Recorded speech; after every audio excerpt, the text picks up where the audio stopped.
Mafia Atiq Ahmad और अशरफ पर अनगिनत मुकदमे हैं, लेकिन एक हत्या हुई थी साल 2005 में विधायक राजू पाल की। तब प्रयागराज इलाहाबाद हुआ करता था और उस समय इलाहाबाद के डीआईजी अखिलेश मल्होत्रा थे, जो हमारे साथ हैं। आपका बहुत बहुत स्वागत है।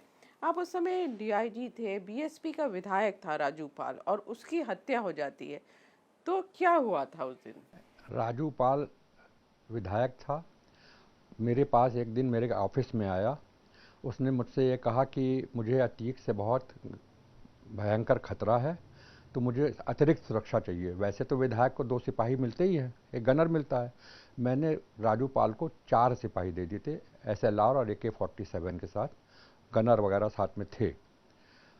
राजू पाल ने सबसे बड़ी गलती ये की कि जाके अतीक को एक सिविल लाइन्स में खोखे पे दुकान पे बैठे अतीक उस समय चाय पी रहे थे, उनको जाके घेर लिया।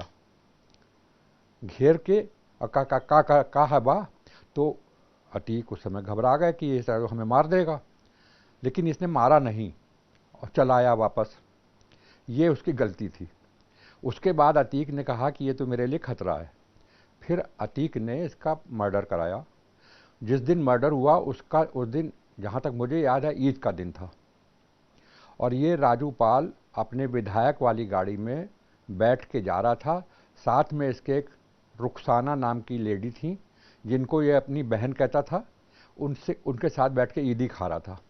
इसके सारे गनर पीछे की गाड़ी में चल रहे थे। उस समय इसके साथ अकेला, मतलब रुखसाना के साथ अकेला ये था, ईदी खा रहा था। तो इसको उन लोगों ने चेस किया, गाड़ी रोकी और इसके पॉइंट ब्लैंक रीजन से गोलियां मारी।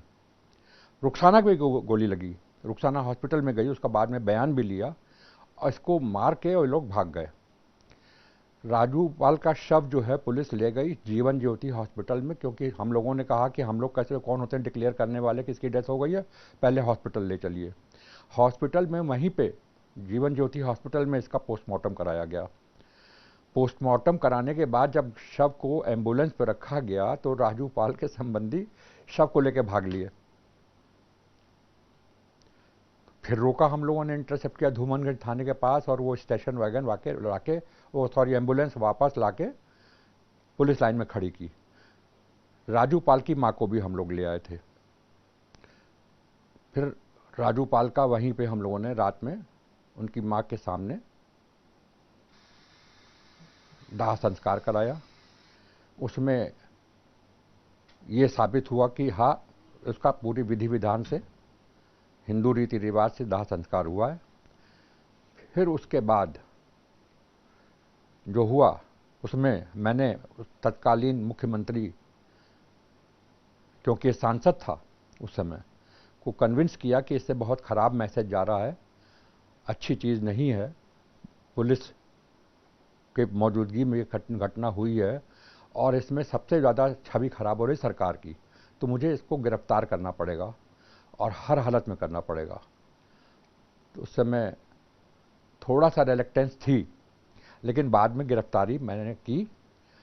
अशरफ को भी गिरफ्तार किया, अतीक को भी किया, दोनों को हथकड़ी लगाई और जेल भेजा। जेल में इसको विशेष सुरक्षा सेल में रखा, जिससे कि वहाँ ये कोई और वो करने ना पाए।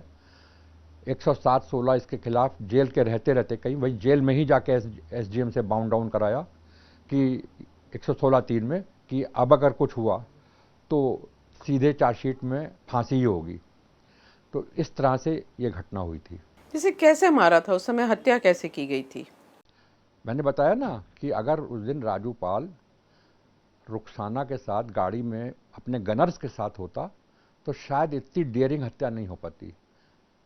राजू पाल ने ईदी के चक्कर में सिवई खा रहा था, और रुखसाना के भी गोली लगी बेचारी के। रुखसाना का बाद में हम लोगों ने बयान भी लिया। कितनी गोलियां चली? चली होंगी 20-25 गोलियां, काफ़ी तेज फायरिंग हुई थी। और सब अच्छे असलहों के साथ थे वो लोग, अच्छे असलहे थे, मतलब सारे सॉफिस्टिकेटेड वेपन्स के साथ थे शूटर्स, उन्होंने मारा था। जैसे उस समय समाजवादी पार्टी की सरकार थी उत्तर प्रदेश में, मुलायम सिंह मुख्यमंत्री थे। अभी आपने बताया कि आपने इन्फॉर्म किया और कहा कि गलत मैसेज जा रहा है, तो वो क्या हुआ उस समय जब आपने बात की? मुख्यमंत्री से बात की होगी जाहिर थोड़ा है, सी थोड़ी सी उनकी रिलक्टेंस थी। मुलायम सिंह यादव की। हाँ, वो कह रहे थे कि भाई हमारे सांसद है, तो हमने कहा देखिए छवि बहुत ख़राब हो रही है, पब्लिक इमेज जो है बहुत ख़राब हो रही है सरकार की, क्योंकि पुलिस में सबसे बड़ी बात यही हो रही है कि पुलिस में रहते रहते ये हुआ है, तो इसको गिरफ्तार करना पड़ेगा, हर हालत में करना पड़ेगा। तो उन्होंने गिरफ्तारी की हम लोगों को अनुमति दी थी और हम लोगों ने गिरफ्तार किया था। थोड़ी परेशानी आई थी एक्शन लेने में? एक्शन लेने में तो देखिए हमेशा परेशानी आती थी, लेकिन कुछ जगहें ऐसी थीं जहाँ पे हमने उस सरकार में रहते हुए भी इसकी नहीं चलने दी। जैसे एक विवेक पिक्चर हॉल है, तो विवेक पिक्चर हॉल को इसने कहा कि अब हमारा हो गया, तो मैंने कहा नहीं। एक वहाँ पे जीडी अग्रवाल जी हैं, उनका पेट्रोल पंप है, वो बेचारे बहुत दुखी थे क्योंकि उनका भी पेट्रोल पंप उसने कहा कि मैंने ले लिया है, अब तुम यहाँ से भाग जाओ। अतीक अहमद ने कहा। हाँ, मैंने कहा दोनों ही चीज़ें नहीं होंगी। जीडी अग्रवाल जी से कहा कि जब तक मैं यहाँ पे डीआईजी हूँ, आप पेट्रोल पंप के मालिक हैं और रहेंगे, और पिक्चर हॉल वालों ने से भी मैंने ये कहा कि आप ही चलाएंगे इसको, कोई परेशानी नहीं है। विवेक पिक्चर हॉल वाले तो बहुत ही खुश थे वो लोग, बहुत हमारा उन्होंने प्रतिष्ठा भी की, सम्मान भी किया कि आपने हम लोगों को बचा लिया, नहीं तो ये तो चला गया था। क्योंकि अतीक की एक खराबी यही थी कि वो जिस जगह पे देख लेता था कि ये जगह है, वो कह देता था ये हमारी हो गई। कई होटल्स पे उसने कब्जा किया, होटल के आधे आधे पार्टनरशिप हो जाता था कि मेरा इसमें आधा पार्टनरशिप है। कौन सा होटल है वहाँ पे, एक मिलन होटल है, ग्रैंड मतलब सरदार जी का है, उस पे इनका हो गया था कब्जा, अब वो मुक्त हुआ है। तो ये सब था। अच्छा, जो भी पसंद आ गया, जो भी कीमती जो जमीन चीज़ हो। इसने पसंद कर ली प्रॉपर्टी में। और ऐसे बहुत से केसेस तो ऐसे थे जिसमें पुलिस को लोग डर के मारे बताते ही नहीं थे, चुपचाप रहते थे, लेकिन जो हम लोगों के संज्ञान में आ गए उन पे हम लोगों ने पूरा एक्शन लिया। जैसे आप 1977 में वहाँ सीओ भी थे इलाहाबाद के, और 79 में पहला हत्या का मुकदमा अतीक अहमद पे दर्ज हुआ था, तो वो क्या था मामला पूरा? उसमें भी हम लोगों ने गिरफ्तारी की थी। गिरफ्तारी क्या की थी उसमें, तो ये सरेंडर कर दिया था, इसने चला गया था जेल। लेकिन आतंक तो इसका था ही, और हर घटना में बस केवल इसका वही था। इसमें एक बात और भी है कि अतीक से ज़्यादा ट्रेचरस अशरफ था। अतीक तो एक बार को गाली गलौज बेहद बहुत बुरी तरह से भयंकर गाली करता था, उसमें गाली में ही लोग घबरा जाते थे, लेकिन अशरफ तुरंत गोली मारता था। तो दोनों का ही आतंक था। जैसे आप देखिए 79 में पहला मुकदमा दर्ज होता है, 100 से ज़्यादा 101 मुकदमे अतीक अहमद पे दर्ज हैं, अशरफ पे 50 से ज़्यादा मुकदमे दर्ज हैं, लेकिन सज़ा जो है 44 साल बाद पहली सज़ा होती है, किसी मामले में सज़ा नहीं होती। इसकी क्या वजह थी? इसकी वजह यह थी कि इसके फाइल चार्जशीट कोर्ट भेजी जाती थी, कोर्ट में जो अहलमद होते हैं वहाँ पे फाइलें दब जाती थी, कभी ट्रायल स्टेज पे आई ही नहीं। अब इसका जो भी मैनेजमेंट वहाँ था, उसकी वजह से कोई ट्रायल हुआ ही नहीं। केवल 2 केसेस में ट्रायल हुआ, एक में अभी सज़ा हुई है, दूसरे में सज़ा होने वाली थी, तो वो उमेश पाल को मरवा दिया। अ, अच्छा, इसमें तो किस तरह से, जैसे कोर्ट में कैसे मैनेज कर लेता था? बाहर चलिए धमकाया, सबको किया, कोर्ट में कैसे मैनेजमेंट हो जाता था? आतंक था इसका। अब मान लीजिए अहलमद को बोल दिया कि फाइल ट्रायल में नहीं आएगी, तो अहलमद की हिम्मत नहीं थी कि वो उसको पेशकार के पास भेज दे और ट्रायल की डेट फिक्स हो जाए, वो होने नहीं पाती थी। वो खुद ही चैलेंज करता था कि तुम चार्जशीट जितनी चाहे लगा लो, कोर्ट में जाके सब हम ठीक करा देंगे।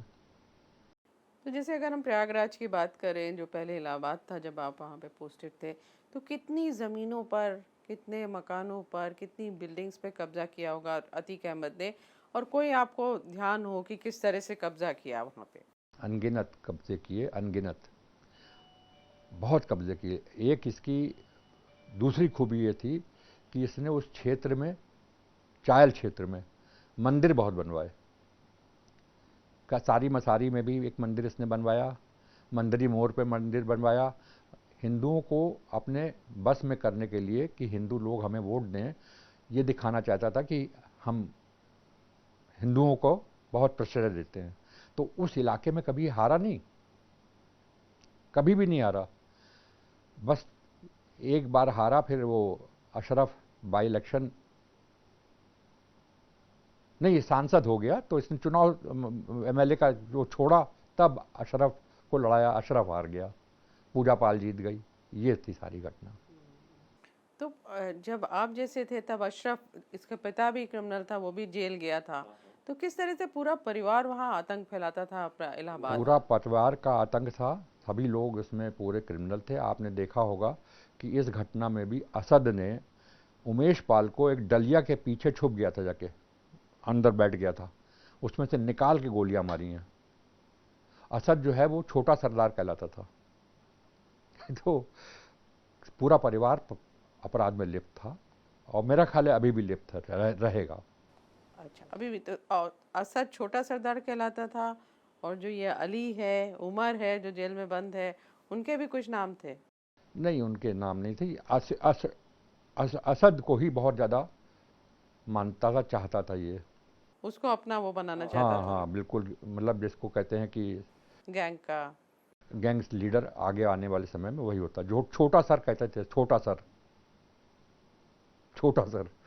तो जैसे इस उमेश पाल हत्याकांड में शाइस्ता परवीन भी फरार है, पत्नी है आतिक की, और ये जितना इन्वेस्टिगेशन हुआ उसमें पता चल रहा है कि जो उमेश पाल को मारने जो शूटर्स गए थे, तो पूरा प्लानिंग करने में शाइस्ता परवीन थी, पैसा दिया। तो शाइस्ता परवीन का किस तरह का आपने वहाँ पे उस समय देखा कि कैसा दबदबा था? दबदबा बहुत था, अच्छे से अच्छे अधिकारी, अतीक क्योंकि सांसद था, उसके घर पे जाते थे, त्योहारों पे ईदी खाते थे, सब करते थे।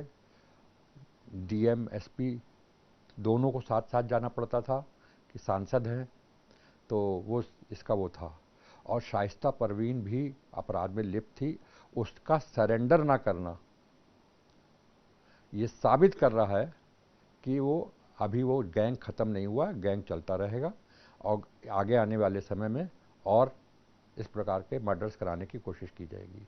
अभी जैसे आपने जब राजू पाल की हत्या हुई, जो बीएसपी का विधायक था, उसका जिक्र किया कि तब समाजवादी पार्टी सरकार थी।